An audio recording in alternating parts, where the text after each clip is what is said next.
जळगाव जिल्हा वैद्यकीय महाविद्यालय आणि रुग्णालयामध्ये वाढती रुग्णसंख्या लक्षात घेता आरोग्य सेवा विभागाच्या वतीने मोहाडी परिसरात 100 खाटांचं अद्ययावत महिला रुग्णालय उभारण्यात आलंय।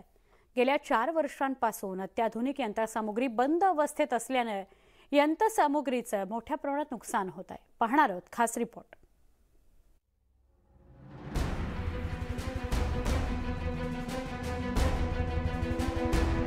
जळगावच्या मोहाडीतील रुग्णालय धूळ खात, अत्याधुनिक यंत्रसामुग्री ही पडून आरोग्य विभागाच्या ढिसाळ कारभाराचा फटका, कोट्यवधीच्या निधीचा चुराडा। जळगावमध्ये आरोग्य विभागाच्या ढिसाळ कारभारामुळे मोहाडी इथे उभारण्यात आलेलं नवं रुग्णालय सुरू होण्यापूर्वी चांगलं चर्चेत आलंय।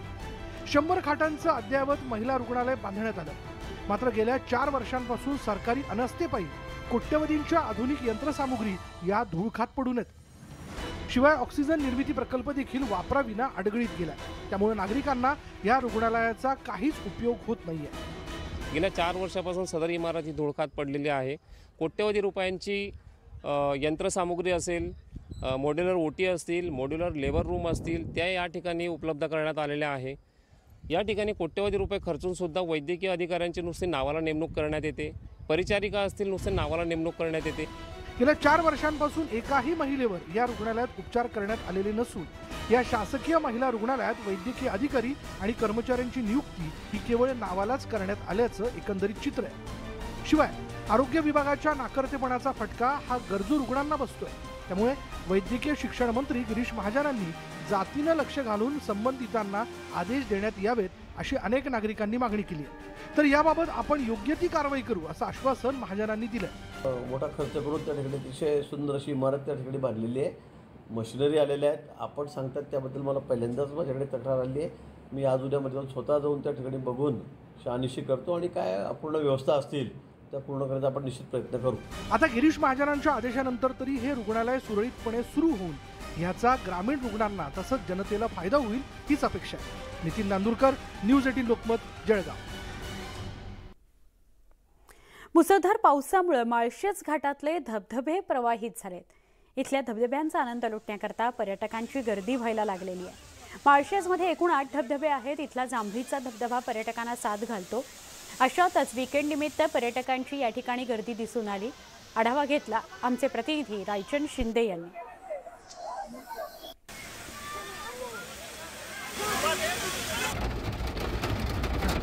समजली त्यांना का परत असं करू नका।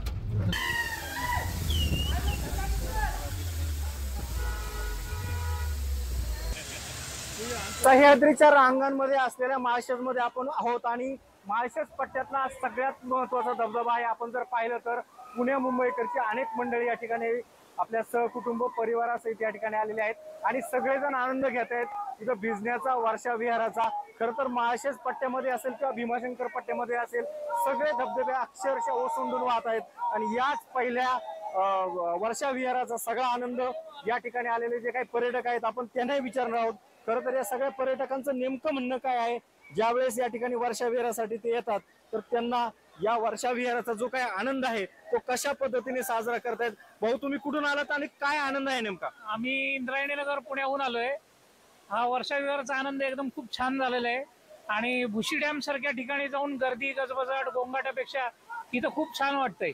ज्यावेळेस माळशेजमध्ये येतात लोक त्यावेळेस इथं गर्दी भरपूर असते, पण इथं शेवाळलेले खडक पावसामुळे झालेले आहेत, लहान चिमुरडी भरपूर आहेत, त्याच्यामुळे त्यांनी एवढीच सेफ्टी प्रिकॉशन घ्यावी का व्यवस्थित ठिकाणी जावं, पडझड करून घेऊ नये, व्यवस्थित सेफ्टी प्रिकॉशन पाळलं तर काही हरकत नाही। पूर्ण आनंद घ्या आणि काळजी घेऊन पर्यटन करा, हेच या निमित्ताने सांगायचं यांना। आपण या बाजूला जर पाहिलं तर असंख्य सगळे हे पर्यटक आहेत या ठिकाणी आपल्या कुटुंबासह या ठिकाणी येऊन या सगळ्या वर्षा विहाराचा आनंद घेत आहेत आणि अशा पद्धतीने जर तुम्हाला सुद्धा माळशेज पट्ट्यामध्ये यायचं असेल आणि वर्षा विहाराचा आनंद घ्यायचा असेल तर तुम्ही सुद्धा घेऊ शकता। फक्त स्वतःची काळजी घेऊन हे सगळं पर्यटन करणं गरजेचं आहे। Video Smita Shinde sir, Raichand Shinde, news 18 Lokmat, Malshej, Pune. या सगळ्या घडामोडींसह महाराष्ट्र अनलिमिटेडमध्ये इथेच थांबतोय। वेगवान घडामोडींसाठी काही क्षणात माझा सहकारी अजिंक्य सोबत आपण भेटणार आहोत। पहा फक्त न्यूज 18 लोकमत।